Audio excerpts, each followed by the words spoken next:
નમસ્કાર મિત્રો, જ્ઞાન ગંગા યુટ્યુબ ચેનલ પર તમારું સ્વાગત છે। તો આજે એક નવા વિડીયોમાં ભગવાન શ્રી કૃષ્ણ કહે છે કે જ્યાં આવી ભૂલ થાય છે ત્યાં માતા લક્ષ્મી આપમેળે જ ઘર છોડી દે છે અને આવા ઘર પર ક્યારેય પોતાની નજર નથી લગાવતા અને આવા ઘરમાં હંમેશા દુઃખ અને સમસ્યાઓ હોય છે। તો મિત્રો, જો તમારા ઘરમાં હંમેશા સમસ્યા રહેતી હોય તો આજનો વિડીયો તમારે જોવો જ જોઈએ। તો મિત્રો, શાસ્ત્રમાં દેવી લક્ષ્મીને ધન અને સમૃદ્ધિની દેવી માનવામાં આવે છે અને જે ઘરમાં લક્ષ્મીનો વાસ હોય છે તેવા ઘરમાં પૈસાની કમી નથી હોતી અને લક્ષ્મીની કૃપાથી જીવનમાં સુખ મળે છે। અને વિશેષ ધ્યાન રાખવાની બાબતોમાં ઘરમાં ક્યારેય પણ ખોટા વાસણો ફેલાવીને ન રાખવા જોઈએ, કારણ કે રસોડામાં જો આખી રાત ખોટા વાસણો પડી રહે છે તો યોગ્ય નથી અને ઘરની સ્વચ્છતા જાળવવી જરૂરી છે। તો મિત્ર, ઉત્તર દિશામાં કુબેર અને માતા લક્ષ્મીનો વાસ હોય છે અને આ દિશામાં કચરો કે નકામી વસ્તુ ન રાખવી જોઈએ અને આ જગ્યા સ્વચ્છ રાખવી જોઈએ। રસોડાને સાફ રાખવું જોઈએ। મંદિર પછી રસોડું સૌથી પવિત્ર સ્થાન છે। તો મિત્રો, નંબર 3, સૂર્યાસ્ત પછી ક્યારેય સાવરણીનો ઉપયોગ ન કરો અને જો રાત્રે સાફ કરવું હોય તો ઘરમાં કચરો રાખો અને તેને સવારે ફેંકી દો। માતા લક્ષ્મી સાથે હંમેશા ભગવાન વિષ્ણુને પૂજા કરવી જોઈએ। આવું કરવાથી આશીર્વાદ પ્રાપ્ત થાય છે અને આવા વ્યક્તિના ઘરમાં ક્યારેય ગરીબી આવતી નથી અને સૂર્યોદય પહેલાં જાગવું અને રાત્રે સૂવું શ્રેષ્ઠ માનવામાં આવે છે। તો જે લોકો બ્રહ્મ મુહૂર્તમાં જાગે છે તેમને આધ્યાત્મિક જ્ઞાન અને શરીર સ્વસ્થ રહે છે અને ઘરના વડીલો અને ગરીબોનું અપમાન કરવાથી પણ લક્ષ્મી નારાજ થાય છે અને જે વ્યક્તિ ગંદા કપડાં પહેરે છે તેના પર માતા લક્ષ્મીની કૃપા નથી હોતી। તેથી તમારે હંમેશા સ્વચ્છ કપડાં પહેરવા જોઈએ। દીવો પ્રગટાવવો ખૂબ જ શુભ માનવામાં આવે છે, તો દરેક વ્યક્તિએ પોતાના ઘરમાં અથવા મંદિરમાં સાંજ સવારે દીવો પ્રગટાવવો જોઈએ। પૌરાણિક માન્યતાઓ અનુસાર જે લોકો ઘરમાં દીવો પ્રગટાવે છે ત્યાં માતા લક્ષ્મી તેમના પર જલ્દી જ પ્રસન્ન થાય છે અને આવા લોકો ઉપર હંમેશા કૃપા વરસાવે છે। ભોજન કરતી વખતે વચ્ચે ક્યારેય ઉઠવું જોઈએ નહીં, એનાથી બરકત ઘરમાં અટકી જાય છે। તેથી તેમને આ ફૂલો અર્પણ કરો। તો મા લક્ષ્મીને સફેદ ફૂલ ચડાવવું ટાળો, કારણ કે તેનાથી તે નારાજ થઈ જાય છે। જ્યારે પણ કોઈ તમારી પાસે મીઠું માંગે તો તેને તમારા હાથમાં આપવાને બદલે કોઈ વાસણમાં આપો, પરંતુ સંધ્યાકાંડનો સમય કોઈએ મીઠું આપવું જોઈએ નહીં, અશુભ માનવામાં આવે છે।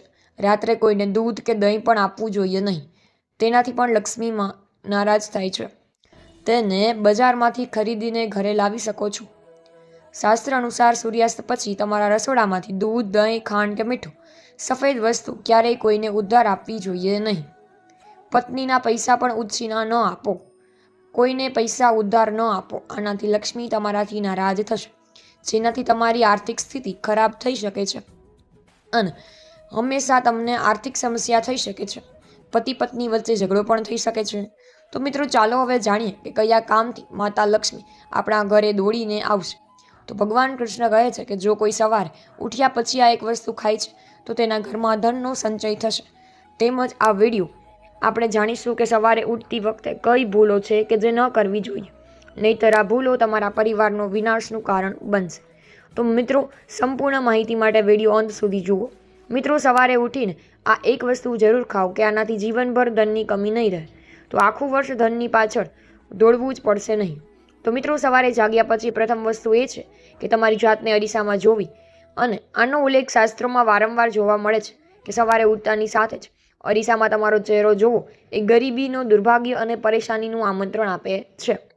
સવારે ઉઠ્યા પછી ખોરાક ખાઓ અને તમે જો આ ભૂલ કરો છો તો તમને જણાવી દઈએ કે શાસ્ત્ર અનુસાર સ્નાન કર્યા વિના, દાંત સાફ કર્યા વિના, સૂર્યદેવને જળ અર્પણ કર્યા વિના ભોજન કરવું વર્જિત માનવામાં આવે છે, કારણ કે સૂર્યથી જ આપણને ખોરાક મળે છે। જો શક્ય હોય તો તમારે સૂર્યદેવને પાણી અર્પણ કરવું જોઈએ, જેનાથી તમારા શરીરમાં ઉર્જા વધે છે અને સવારે પોતાની સાથે જ પોતાના ભાગ્યને શ્રાપ આપવો તે અત્યંત અશુભ છે।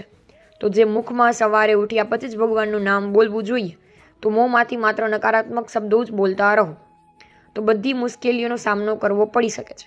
તો પૌરાણિક માન્યતાઓ અનુસાર ગંગા એક એવી નદી છે કે જેમાં દેવી દેવતાઓનો સ્વયં સ્નાન કર્યું છે, તેથી ગંગાનું પાણી ખૂબ જ પવિત્ર માનવામાં આવે છે।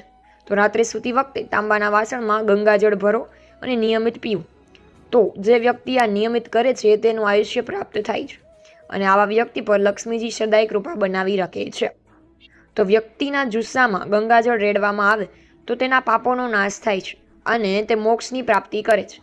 અને ગંગાનું પાણી ક્યારેય અશુદ્ધ નથી હોતું અને ક્યારેય બગડતું નથી. જો તમારે તમારા ઘરમાંથી નકારાત્મકતા દૂર કરવી હોય, તો ઘરમાં બરકત લાવવી હોય, તો સવારે ઉઠીને તરત જ આ એક કામ અવશ્ય કરવું જોઈએ. પહેલી વાત કે તમારી જાતને અરીસામાં ન જુઓ, પરંતુ ભગવાન કૃષ્ણજી એટલે કે ઠાકોરજીને જુઓ. જાગતા હનુમાનજીના દર્શન કરો અને તમારા રૂમની સામેની દિવાલ પર તેમની મંત્રમુગ્ધ કરનારી તસવીર રાખો અને દર્શન કરવાથી વ્યક્તિનું જીવન સુધરે છે. સવારે ઉઠતાની સાથે જ પૃથ્વીને સ્પર્શ કરો અને આશીર્વાદ લો કે માતા પૃથ્વી અને તેના પગ પર મૂકવો તેની ક્ષમતા માટે પૂછે છે. ભગવાન શ્રી કૃષ્ણ કહે છે કે કપાળ પર ચંદનનું તિલક કરવાથી વ્યક્તિને વિજય મળે છે. તેથી ચંદનનું તિલક કપાળ પર જરૂરથી લગાવવું જોઈએ. એવું પણ શાસ્ત્રોમાં કહેવાયું છે કે જે વ્યક્તિ પોતાના કપડા પર તિલક લગાવીને બહાર નીકળે છે, તેના પર હંમેશા ભગવાનની કૃપા થાય છે અને કોઈ તેના પર વાળ પણ વાંકો નથી કરી શકતું. કપાળ પર તિલક લગાવવાથી તમારું કંઈ નહીં થઈ શકે. તેથી આવી વ્યક્તિ અકાળ મૃત્યુથી પણ બચી શકે છે. એવું કહેવાય છે કે જે લોકો નિયમિત રીતે સૂર્યદેવને જળ ચડાવે છે, તેમને ઘર પરિવાર સમાજમાં માનસિક સન્માન મળે છે અને સારું સ્વાસ્થ્ય પણ મળે છે. તો આ ઉપાય કરવાથી ત્વચાની ચમક પણ વધે છે. અને મિત્રો, દરરોજ ઘરેથી નીકળતા પહેલાં દહીં અને ખાંડનું સેવન કરવું જોઈએ, જે શુભ સંકેત માનવામાં આવે છે. તો આ ઉપાય કરવાથી વ્યક્તિના કામમાં સફળતા પણ મળે છે અને નકારાત્મકતા દૂર થાય છે. તો દરરોજ સવારે સ્નાન વગેરે કર્યા પછી તુલસીનો પાણીનો છંટકાવ કરવો જોઈએ. જે ઘરમાં લોકો તુલસીની સંભાળ રાખે છે, તેઓ સુખ સમૃદ્ધિ મળે છે. અને ઘરના મંદિરમાં દરરોજ પૂજા પાઠ કરીને દીવા અને અગરબત્તી પ્રગટાવવી જોઈએ. અને મિત્રો, વાતાવરણની નકારાત્મક ઉર્જાનો નાશ કરે છે અને ઘરમાં દરરોજ દીવો પ્રગટાવવાથી અનેક વાસ્તુ દોષો પણ દૂર થાય છે. સવારે ઘરનું વાતાવરણ શાંત હોવું જોઈએ અને કેટલાક લોકોનું વાતાવરણ સવારે ઉઠતાની સાથે જ ઘરમાં કલેશ, કંકાસ અને એના ઉપયોગ થવા માંડે છે. અને જો ઘરના અન્ય સભ્યો સાથે ઝઘડો થાય છે, તો જે ઘરમાં અરાજકતા હોય છે તેમનું વાતાવરણ હોય, તો સવારે ઉઠતાની સાથે જ લક્ષ્મીજી ત્યાંથી નીકળી જાય છે. અને દરરોજ સવારે ઉઠતા પહેલાં બંને હાથ હથેળીમાં જોવી અને એવું માનવામાં આવે છે કે બંને હાથની હથેળીઓમાં દેવી લક્ષ્મીનો વાસ છે અને આમ કરવાથી દેવી લક્ષ્મી પ્રસન્ન થાય છે અને તમારા પર તેમનો આશીર્વાદ રાખે છે. શાસ્ત્ર અનુસાર જો તમે નિયમિત રીતે સવારે ઉઠીને સ્નાન વગેરે કરો છો, ગાય માતાની પૂજા કરો છો, તેને રોટલી ખવડાવો છો, તો બધા દેવી દેવતાઓ પ્રસન્ન થઈને તમને આશીર્વાદ આપશે અને ગાય માતાની સેવા કરવી તે દેવી લક્ષ્મીની વિશેષ કૃપા પ્રાપ્ત થાય છે. તો આ બધી જ વસ્તુઓ સવારે ઉઠીને જરૂરત મુજબ કરવી જોઈએ અને આ નિયમોનો આધારે માણસ પોતાના ભાગ્ય અને આયુષ્યમાં વધારો ઘટાડો કરતો રહે છે. તો શાસ્ત્રોમાં કહેવાયું છે કે યોગ્ય સમયે જો કરવામાં આવેલા કાર્યો હંમેશા ભગવાનની કૃપા રહે છે, ધનની પ્રાપ્તિ કરે છે અને વ્યક્તિને ધનનો માલિક બનાવે છે.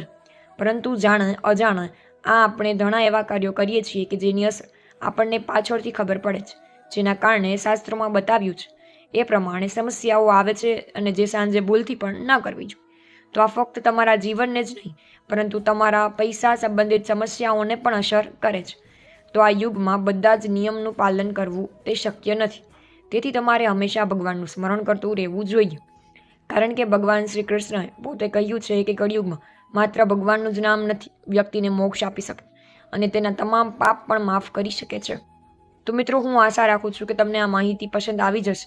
તો કમેન્ટ બોક્સમાં જય માં લક્ષ્મી ચોક્કસ લખજો. મિત્રો, જો તમને આ વિડીયો ગમ્યો હોય તો વિડીયોને લાઇક શેર કરવાનું ભૂલતા નહીં અને જો તમે ચેનલ પર નવા હોય તો ચેનલને સબસ્ક્રાઇબ કરવાનું ભૂલતા નહીં, જેથી કરીને તમને આવા જ વિડીયોની લિંક આપ સૌને મળતી રહેશે. તો સૌને મારા જય શ્રી કૃષ્ણ અને હર હર મહાદેવ.